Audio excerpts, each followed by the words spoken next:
ಎಲ್ರಿಗೂ ನಮಸ್ಕಾರ ಸ್ನೇಹಿತರೆ.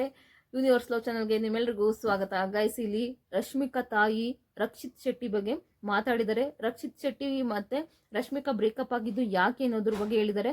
ಇವರು ಇಲ್ಲಿ ಮಾತಾಡ್ತಿರೋದು ನೋಡಿದ್ರೆ ರಕ್ಷಿತ್ ಶೆಟ್ಟಿ ಇಷ್ಟೊಂದು ಕೆಟ್ಟವ್ರ ಅನ್ನೋದು ಕೂಡ ಅನ್ಸುತ್ತೆ. ಬಟ್ ಇವ್ರು ಹೇಳಿರೋದು ನಿಜನ ಇಲ್ಲಿ ಸುಳ್ಳು ಅದು ಗೊತ್ತಾಗ್ತಿಲ್ಲ. ಬಟ್ ಈಗ ಏನೇನು ಮಾತಾಡಿದ್ದಾರೆ ಅಂತ ಹೇಳ್ತಾ ಹೋಗ್ತೀನಿ ಬನ್ನಿ. ಇಲ್ಲಿ ಮಾತಾಡಿರೋದು ಯಾವಾಗ್ಲೂ ಅಂದ್ರೆ ವಿಜಯ್ ದೇವರಕೊಂಡ ಜೊತೆ ರಶ್ಮಿಕಾ ಮಂದಣ್ಣ ಒಂದು ಸಿನಿಮಾ ಮಾಡ್ತಾರೆ, ಗೀತಾ ಗೋವಿಂದಂ. ಅದ್ರ ಟೀಸರ್ ಕೂಡ, ಸಿನಿಮಾ ಎಲ್ಲ ಮುಗಿದ ಟೀಸರ್ ಕೂಡ ರಿಲೀಸ್ ಆಗುತ್ತೆ. ರಿಲೀಸ್ ಆಗೋ ಟೈಮಲ್ಲಿ ಇದು ಆಲ್ರೆಡಿ ಲಿಪ್ ಕಿಸ್ ಅದೆಲ್ಲ ವೈರಲ್ ಆಗ್ಬಿಟ್ಟಿರುತ್ತೆ.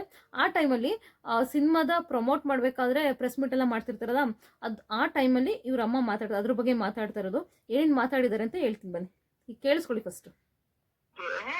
ಇದು ಮುಗ್ದಿದೆ, ಇಂಟರ್ವ್ಯೂ ಮುಗ್ದಿದೆ. 2 ಗಂಟೆಗೆ ಇವ್ರು ಹೇಳ್ತಾ ಇದಾರೆ ಕಾರ್ ತಗೊಂಡು ಬಾ ಬೆಂಗಳೂರಿಗೆ ಅಕ್ಷಿತ ನೋಡ್ಲಿಕ್ಕೆ. ಮಿಡ್ ನೈಟ್ 2 o'clock ನೀನು ನೋಡ್ಲಿಕ್ಕೆ ಕಾರ್ ತಗೊಂಡ್ ಬರ್ಬೇಕಂತ ಇನೋವಾ ತಗೊಂಡು ರಾತ್ರಿ 2 ಗಂಟೆಗೆ ಬಂದು ನೋಡಿ ಬೆಳಿಗ್ಗೆ 8 ಗಂಟೆಗೆ ಪುನಃ ಹೈದರಾಬಾದಿಗೆ ಬರ್ಬೇಕಂತ ಹೇಳ್ತಿದ್ದಾರೆ. ರಕ್ಷಿತ್ ಶೆಟ್ಟಿ ಹೇಳ್ತಿದಾರಂತೆ ರಶ್ಮಿಕಾ ಅವರು ಹೈದರಾಬಾದಲ್ಲಿ ಪ್ರೆಸ್ ಮೀಟ್ ಮಾಡ್ತಾರೆ, ರಾತ್ರಿ 2 ಗಂಟೆ ಆಗಿತ್ತಂತೆ. ಆ ಟೈಮಲ್ಲಿ ರಕ್ಷಿತ್ ಶೆಟ್ಟಿ ಹೇಳ್ತಿದಾರಂತೆ, ಏನಾದರೂ ಪರವಾಗಿಲ್ಲ ನೀನೀಗ ಬೆಂಗಳೂರಿಗೆ ಬಾ, ಬೆಂಗಳೂರಿಗೆ ಬಂದು ಮತ್ತೆ ಬೆಳಗ್ಗಿನ ಜಾವ 8 ಗಂಟೆಗೆ ಹೋಗಿವಂತೆ ಹೈದರಾಬಾದ್ಗೆ ಅಂತ ಹೇಳ್ತಿದಾರಂತೆ. ಅದ್ರ ಬಗ್ಗೆ ಹೇಳ್ತಿರೋದು ಅವ್ರಮ್ಮ ಹೇಳ್ತಿದ್ದಾರೆ. ಅದಕ್ಕೇನೆ ನನ್ನ ಮಗಳು ಮಧ್ಯರಾತ್ರಿ ಬಂದು ಅಕಸ್ಮಾತ್ ಏನಾರ ಆಕ್ಸಿಡೆಂಟ್ ಆದರೆ ಯಾರು ಗತಿ, ನಿನ್ಗೇನೋ ಯಾವ ಹುಡುಗಿ ಬೇಕಾದ್ರೆ ಮದುವೆ ಆಗ್ತಾರೆ, ನನ್ನ ಮಗ್ಳಿಗೆ ಏನಾದ್ರು ಆದ್ರೆ ಏನು ಅಂತ ಅವ್ರು ಕೇಳ್ತಿರೋದು. ನನ್ನ ಮಗಳಿಗೆ ಏನಾದ್ರು ತೊಂದ್ರೆ ಆದ್ರೆ ಯಾರು ಹೊಣೆ? ನಿಮಗೇನು, ನಿಮಗೆ 1000 ಹುಡುಗಿ ಸಿಗ್ತಾರೆ, ಮದ್ವೆ ಆಗ್ತಾರೆ. ನನ್ನ ಮಗಳಿಗೆ ಏನಾದ್ರು ರೋಡಲ್ಲಿ ತೊಂದ್ರೆ ಆದ್ರೆ ಯಾರು ಹೊಣೆ ಅಂತ ಕೇಳಿದ್ರೆ ಅಲ್ಲ ನಾವ್ ಅಂದಲ್ಲ. ಅದು ನಿಜವಾಗ್ಲೂ ಆಗ ಮಾತ್ರ ಒಂದು ಮಾತು ಹೇಳಿದಂದ್ರೆ ನಾನು ಬರ್ಲಿಕ್ಕೆ ಆಗಲ್ಲ, ಇವತ್ತಿನ ದಿನ ನನಗೆ 10,000 ಇಂಪಾರ್ಟೆಂಟ್.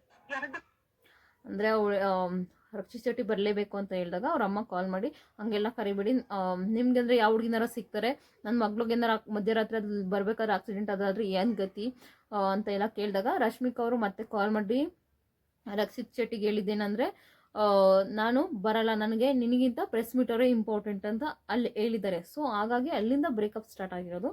ಸೊ ಇನ್ನೊಂದು ವಿಡಿಯೋ ಇದೆ, ಒಂದು ನಿಮಿಷ ಗೈಸ್. ಇಲ್ಲಿ ನೀನು ಎಲ್ಲಾ ಬಿಟ್ಟು ಬಂದು ಟ್ವೀಟ್ ಮಾಡಬೇಕು, ನಾನು ಇನ್ನು ಯಾವ ಸಿನಿಮಾನು ಮಾಡಲ್ಲ ಅಂತ ಹೇಳ್ಕೊಂಡು ಟ್ವೀಟ್ ಮಾಡ್ಬೇಕು. ರಕ್ಷಿತ್ ಶೆಟ್ಟಿ ಹೇಳಿದಂತೆ ರಶ್ಮಿಕಾಗೆ, ನೀನು ಟ್ವೀಟ್ ಮಾಡಬೇಕು, ನಾನು ಇನ್ನು ಮುಂದೆ ಯಾವುದೇ ಸಿನಿಮಾ ಕೂಡ ಮಾಡಲ್ಲ ಅಂತ ಟ್ವೀಟ್ ಮಾಡಬೇಕು ಅಂತ ರಶ್ಮಿಕಾಗೆ ಹೇಳಿದ್ರಂತೆ ರಕ್ಷಿತ್ ಶೆಟ್ಟಿ. ಹುಡುಗಿನ ಸಿನಿಮಾ ಆಯ್ತು, ಅದೆಲ್ಲ ಆಯ್ತಾ ಹೋಯ್ತು. ಚಿಕ್ಕ ಮಕ್ಕಳು ಏನೋ ತಪ್ಪು ಮಾಡಿದ್ದಾರೆ ಅಂತ ಹೇಳ್ಕೊಂಡು ದೊಡ್ಡವರು ಸುಮ್ಮನೆ ಇರ್ಬೇಕಾ ಬೇಡವಾ? ಇವರ ತಾಯಿ ಫೋನ್ ಮಾಡ್ಲಿಕ್ಕೆ ಸ್ಟಾರ್ಟ್ ಮಾಡಿದ್ರು, ನನ್ನ ಹತ್ರ ಮಾತಾಡ್ಲಿಕ್ಕೆ ಬೇರೆ ಇಲ್ಲ. ಇವರ ತಾಯಿದು ರಶ್ಮಿಕನಿಗೆ ಇವನೇ ಯಾವುದು ಮಾಡುವ ಅಮ್ಮನಿಗೆ ಮಾಡುವ ಅಮ್ಮನಿಗೆ ಅಂದರೆ ಇವರು ಟ್ವೀಟ್ ಮಾಡಿ ಅಂತ ಹೇಳಿದ್ರಂತಲ್ಲ, ಇವ್ರ ಅಮ್ಮಂಗೆ ಫೋನ್ ಮಾಡಿದ್ರಂತೆ. ಅದಲ್ದೇ ಅವರಮ್ಮ ಕೂಡ ಫೋನ್ ಮಾಡಿದ್ರಂತೆ, ರಕ್ಷಿತ್ ಶೆಟ್ಟಿ ಅಮ್ಮ, ಅವಳಿನ ಮೇಲೆ ಬಿಡಿಸ್ಬಿಡು, ಇದೆಲ್ಲ ಬೇಡ ಅಂತ. ಇದು ಟ್ರೋಲ್ ಆಗ್ತಿತ್ತಲ್ಲ ಅಷ್ಟೊಂದು, ಅದಕ್ಕೋಸ್ಕರ ಅವ್ರ ಅಮ್ಮ ಕೂಡ ಹೇಳಿದ್ರಂತೆ. ಅದನ್ನು ಹೇಳ್ತಿದ್ದಾರೆ. ಅದ್ರಲ್ಲಿ ತಪ್ಪೇನಿದೆ, ಅಷ್ಟೊಂದು ಟ್ರೋಲ್ ಆಯ್ತಿತ್ತಲ್ಲ, ಎಂಗೇಜ್ಮೆಂಟೇ ಬೇರೆ ಆಗಿತ್ತು, ಫ್ಯಾಮಿಲಿಯರೆಲ್ಲ ಆಡ್ಕೊಳ್ತಾರೆ ಅನ್ನೋ ಒಂದು ಕನ್ಸರ್ನ್ ಮಾಡಿ ಹೇಳಿರ್ತಾರೆ. ಸೊ ಕೇಳಿ ಹೆಂಗೆ ಮುಂದಕ್ಕೆ. ಆಯ್ತು ಸರಿ ಅಪ್ಪ, ನಿಮಗೆ ಅದು ಅಂತ ಹುಡುಗಿ ಏನಲ್ಲ ಬರಲ್ಲ, ಆಯ್ತಪ್ಪ ನಿನ್ನ ಅಮ್ಮನ ಹತ್ರ ಮತ್ತೆ ನನಗೇನು ತೊಂದರೆ ಮಾಡ್ತೀನಿ ಬಿಡು, ನಂದೇನು ಹೋಗಲ್ಲ. ಅವ್ರ ಅಮ್ಮ ಮಾಡಿದೇನು ಕೆಲಸ ಗೊತ್ತಾ? ನಿನ್ನ ಅಮ್ಮ ಬಂದು ನನಗೆ ಸಾರಿ ಹೇಳ್ಬೇಕು ಅಂತ. ಅಲ್ಲಲ್ಲ, ಇವ್ರಿಗೆ ಎಷ್ಟು ತಲೆ ಇರ್ಬೋದು? ಕೊನೆ ಮಾತು, ನೀನು ಎಲ್ಲ ಅಂದರೆ ಅವ್ರು ರಕ್ಷಿತರಮ್ಮ ರಶ್ಮಿಕಾ ಅಮ್ಮಂಗೆ ಮಾಡಿ ನಿನ್ನ ಮಗ್ಳಿಗೆ ಸಿನಿಮಾ ಎಲ್ಲ ಬಿಡಬೇಕು ಅಂತ ಹೇಳಿದಾಗ ಇವ್ರೇನೋ ಅಂದ್ಬಿಟ್ಟಿದ್ದಾರೆ ಅವ್ರ ಅಮ್ಮಂಗೆ. ಸೊ ಆವಾಗ ರಕ್ಷಿತ್ ಶೆಟ್ಟಿ ರಶ್ಮಿಕಾ ಕೈಲಿ ನಮ್ಮ ಅಮ್ಮಂಗೆ ಫೋನ್ ಮಾಡಿ ನಮ್ಮ ಅಮ್ಮಂಗೆ ಫೋನ್ ಮಾತಾಡು ಒಂಚೂರು ಅಂತ ಅವ್ರಿಗೆ ಹೇಳಿದ್ದಾರೆ. ನಿಮ್ಮಮ್ಮ ಹಂಗೆಲ್ಲ ಮಾತಾಡ್ಬಿಟ್ಟಿದ್ದಾರೆ ನಮ್ಮ ಅಮ್ಮನ ಬಗ್ಗೆ, ನೀನೊಂಚೂರು ಫೋನ್ ಮಾಡಿ ನಮ್ಮ ಅಮ್ಮನ ಸ್ವಲ್ಪ ಸಮಾಧಾನ ಮಾಡು ನಮ್ಮ ಅಪ್ಪ ಅಮ್ಮಂಗೆ ಅಂತ ಹೇಳಿದ್ದಾರೆ. ಆಗ ರಶ್ಮಿಕಾ ಆಯಿತು ಬಿಡು, ನನಗೇನು ದೊಡ್ಡ ವಿಷಯ ಅಲ್ಲ ಅಂತ ಅವ್ರ ಅಮ್ಮಂಗೆ ಫೋನ್ ಮಾಡಿ ಮಾತಾಡಬೇಕಾದ್ರೆ ರಕ್ಷಿತರ ಅಮ್ಮ ಹೇಳಿದ್ರಂತೆ, ನಿಮ್ಮ ಅಮ್ಮನ ಕೈಲಿ ನನಗೆ ಸಾರಿ ಕೇಳಿಸು ಅಂತ ಹೇಳಿದ್ರಂತೆ. ಸೊ ನಿಜವಾಗ್ಲೂ ಇದಾಗಿತ್ಯಾ ಅಥವಾ ಇವರೇ ಹುಟ್ಟಾಕೊಂಡು ಹೇಳ್ತಿದಾರ ನಿಜ ಗೊತ್ತಿಲ್ಲ. ರಕ್ಷಿತ್ ಶೆಟ್ಟಿ ಅವ್ರಿಗೆ ಈ ಥರ ಎಲ್ಲ ಹೇಳಿದ್ರ, ಅದ್ರಲ್ಲಿ ತಪ್ಪು ಇಲ್ಲ. ನಾನು ಎಂಗೇಜ್ಮೆಂಟ್ ಆಗಿರೋ ಹುಡುಗಿ, ನಾನು ಪ್ರೀತಿಸಿರೋ ಹುಡುಗಿ ಈಗೆಲ್ಲ ಇಷ್ಟು ಟ್ರೋಲ್ ಆಗ್ತಿದ್ದಾಳೆ, ನನ್ನ ಬಗ್ಗೆ ನನ್ನ ಫ್ರೆಂಡ್ಸಿಗೆ ಅಯ್ಯೋ ಏನು ಹಿಂಗೆಲ್ಲ ಆಗಿದೆ ಅಂತ ಎಲ್ಲ ಅಕ್ಕಪಕ್ಕ ಆಡ್ಕೊಳ್ತಿರ್ಬೇಕಾದ್ರೆ ಹಂಗನ್ನೋದು ತಪ್ಪಿಲ್ಲ. ಬಟ್ ರಕ್ಷಿತರಮ್ಮ ನಿಜವಾಗ್ಲೂ ನನ್ನ ಸಾರಿ ಕೇಳಬೇಕು ಅನ್ನೋ ಅದು ತಪ್ಪಾಗುತ್ತೆ. ಇದು ಇವರೇ ಹುಟ್ಟಾಕೊಂಡು ಹೇಳ್ತಿರೋದಾ ಅಥವಾ ನಿಜವಾಗ್ಲೂ ಅವ್ರಿಗೆ ಹೇಳಿದಾರ ಗೊತ್ತಿಲ್ಲ. ಇಲ್ಲಿ ಯಾವುದು ಸತ್ಯ ಯಾವುದು ಸುಳ್ಳು ಅಂತಲೂ ಕೂಡ ಗೊತ್ತಿಲ್ಲ. ಸರಿಯಾಗಿ ಗೊತ್ತಿಲ್ಲದೆ ಮಾತಾಡೋದು ಕೂಡ ತಪ್ಪಾಗುತ್ತೆ. ಇದ್ರ ಬಗ್ಗೆ ನಿಮ್ಮ ಅನಿಸಿಕೆ ಏನು ಅಂತ ದಯವಿಟ್ಟು ಕಮೆಂಟ್ ಬಾಕ್ಸಲ್ಲಿ ಕಮೆಂಟ್ ಮಾಡಿ. ಹೆಂಗೋ ಅವ್ರ ಮಗಳನಿಗೆ ಸೆಟ್ಲು ಮಾಡಿದ್ರಲ್ಲ ಬಿಡಿ. ಖುಷಿಯಾಗಿದ್ದಾರೆ. ಇಲ್ಲಿ ರಶ್ಮಿಕಾ ತಪ್ಪು ಅಂತ 100% ಹೇಳಲ್ಲ.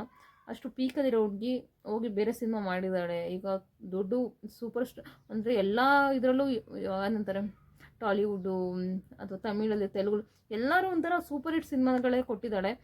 ಒಂಥರ ಲಕ್ ಅಂತಲೇ ಹೇಳ್ಬೋದು, ಒಂಥರ ಲಕ್ಕಿ ಚಾರ್ಮ್ ಅಂತಲೇ ಹೇಳ್ಬೋದು ರಶ್ಮಿಕಾ ಮಂದಣ್ಣನ. ಈಗ ನೋಡಿ ಗೈಸ್, ಈಗ ಯಾರು ರಕ್ಷಿತ್ ಶೆಟ್ಟಿ ಬಿಟ್ಟೋದ್ಲು ಅಂತ ರಶ್ಮಿಕಾನ ಬೈಲಿಬೇಡಿ. ಇಲ್ಲಿ ಯಾರು ಸರಿ ಯಾರು ತಪ್ಪು ಒಳಗೆ ಏನಾಗಿದೆ ಅಂತ ನಮ್ಗೆ ಗೊತ್ತಿಲ್ಲ. ಸೊ ಗೊತ್ತಿಲ್ಲದೇ ಮಾತಾಡೋದು ನಿಜವಾಗ್ಲೂ ತಪ್ಪಾಗುತ್ತೆ. ಒಟ್ಟಿನಲ್ಲಿ ನಿಮ್ಮ ಅಭಿಪ್ರಾಯ ಏನು ಅಂತ ದಯವಿಟ್ಟು ಕಮೆಂಟ್ ಬಾಕ್ಸಲ್ಲಿ ಕಮೆಂಟ್ ಮಾಡಿ. ಪೂರ್ತಿ ವೀಡಿಯೋ ನೋಡೋದಕ್ಕಾಗಿ ಧನ್ಯವಾದಗಳು. Thank you.